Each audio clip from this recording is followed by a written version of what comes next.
دین کا جذبہ ہر مسلمان کے اندر ہونا چاہیے. اسپرٹ آف اسلام بہت ضروری ہے. دین کو سمجھنے کی کوشش کرنا چاہیے، لیکن مزاج میں فتنہ لے کے دین نہیں سمجھو. اگر دل میں، مزاج میں، ذہن میں فتنہ ہے تو پھر آپ دین نہیں سمجھ پاؤ گے. دین کو سمجھنے کے لیے آپ کو سرنڈر کرنا پڑے گا. کہاں؟ جناب محمد رسول اللہ کی بارگاہ میں.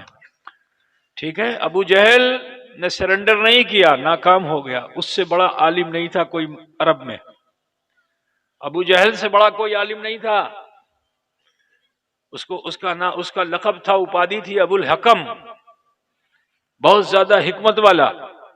لیکن حضور نے فرمایا کہ حکمت والا نہیں تو ابو جہل ہے. کتھا تو بجھتے چھن نا، بہت شکشت ودوان مانوش تھا، لیکن وہ نبی کو نہیں سمجھ سکا. اس نے سرنڈر نہیں کیا، ذلیل و خوار ہو گیا. مگر صدیق اکبر نے ایک ہی لمحے میں قبول کر لیا تو اللہ تعالیٰ نے ان کو نبیوں کے بعد سب سے بڑا مرتبہ عطا فرما دیا. سبحان اللہ. بے شک. ٹھیک ہے نا بھائی. تو ضروری یہ ہے کہ بھلوباسا ہونی چاہیے. ٹھیک ہے. کمنٹس کو ذہن میں رکھ کے مت دین جانیے. اگر آپ کمنٹس کو ذہن میں رکھ کے دین جاننا چاہیں گے تو آپ کامیاب نہیں ہوں گے، آپ گمراہ ہو جائیں گے، آپ پتھ بھرشٹ ہو جائیں گے. ٹھیک ہے نا. لیکن اگر اطاعت رسول دل میں ہے اور عمل کی دنیا میں بھی حضور کی اطاعت ہے تو آپ ضرور کامیاب ہو جائیں گے. ایمان لانے کے لیے ضروری ہے کہ ابھی مولانا نے بتایا نا، کیا بتایا؟ لا الہ الا اللہ محمد رسول اللہ. تو ایمان کی شرط کیا ہے؟ پہلے اللہ کی وحدانیت کو ماننا، یہ ایمان ہے. ٹھیک ہے نا. پھر رسول کی رسالت کو ماننا، یہ ایمان ہے. لیکن اسی پہ اگر کوئی قائم رہ جائے تو ناکام ہے، کیونکہ اسی قرآن پاک میں اللہ تعالیٰ نے ارشاد فرمایا میں یطیع الرسول فقد اطاع اللہ. تم اللہ کی اطاعت نہیں کر سکتے ہو جب تک مصطفیٰ کی اطاعت نہ کرو. جی جی سبحان اللہ. بوجھتے چھن نا. کلمہ پڑھو گے تو کہے گو لا الہ الا اللہ محمد رسول اللہ، نہیں ہے کوئی معبود اللہ کے سوا مگر محمد، اور محمد صلی اللہ علیہ وسلم اللہ کے رسول ہیں. لیکن اب جب فالو کرنا ہوگا تو تم اللہ کو تو نہیں فالو کر پاؤ گے، کیونکہ وہ نراکار ہے، اس کا کوئی آکار نہیں، اس کو کوئی شیپ نہیں ہے. تو پھر اللہ تعالیٰ نے مزاج کیا دیا؟ جب ایمان لائے ہو تو اب اسلام کو سمجھنے کے لیے بانی اسلام کی اتباع کرنی ہوگی، بانی اسلام کی پیروی کرنی ہوگی. جب بانی اسلام کی پیروی کر لو گے تو تمہاری نماز نماز ہو جائے گی، تمہاری نیاز نیاز ہو جائے گی. سبحان اللہ. سبحان اللہ. بے شک. پوچھتے سے نا بابا. اب نماز ہی میں بتانا چاہتا ہوں، نماز اللہ کے لیے ہے. بس اسی بات کو سمجھ لیجئے، نماز اللہ کے لیے ہے نا. لیکن اللہ کے لیے نماز ہے، مگر اس میں اگر تم نے اتباع رسول نہیں کیا تو نماز ہوگی؟ بولیے. نماز کس کے لیے؟ اللہ کے لیے. لیکن اتباع رسول نہیں کیا تو نماز ہوگی؟ آؤ اس کو حدیث سے بھی سمجھتے ہیں. جس وقت یہ آیت کریمہ نازل ہوئی اس کا شان نزول سمجھ لو، ایمان تازہ ہو جائے گا. آیت کریمہ نازل ہوئی کب؟ کہ جب صرف 9 لوگ مسلمان تھے. کتنے؟ only 9% یا 8%، 8 یا 9 لوگ تھے مسلمان. آیت کریمہ نازل ہو گئی اقیم الصلاۃ. بخاری شریف میں کتاب الصلاۃ پڑھیے، بہت تفصیل سے یہ حدیث ہے. ٹھیک ہے نا بھائی. تو اب جب یہ 9 لوگ اسلام لائے، مسلمان ہوئے، حضور کی اطاعت و اتباع کرنے والے ہوئے، آیت کریمہ لے کر جبریل امین حاضر ہوئے اقیم الصلاۃ. حضور نے صحابہ کے درمیان ارشاد فرمایا اقیم الصلاۃ. تو وہ عرب کے لوگ تھے، صلاۃ کے بہت سے معنی جانتے تھے. جیسے ہماری تمہاری بھاشا میں بھی ایک ایک شبد کے کئی معنی ہوتے ہیں، ہے نا. اب بنگلہ تو میں بہت اچھے سے نہیں جانتا ہے نا، جسے لٹریری بھاشا جو کہتے ہیں، گرامیٹک لینگویج میں بنگلہ نہیں جانتا. لیکن میں عربی، فارسی، اردو تو جانتا ہوں نا، سنسکرت بھی جانتا ہوں، ہندی بھی جانتا ہوں الحمدللہ. تو کہنا یہ ہے کہ سنسکرت زبان میں یا ہندی زبان میں ایک شبد ہے جس کا نام ہے کنک، اور کنک کا معنی ہوتا ہے سونا، اور کنک کا معنی ہوتا ہے دھتورا.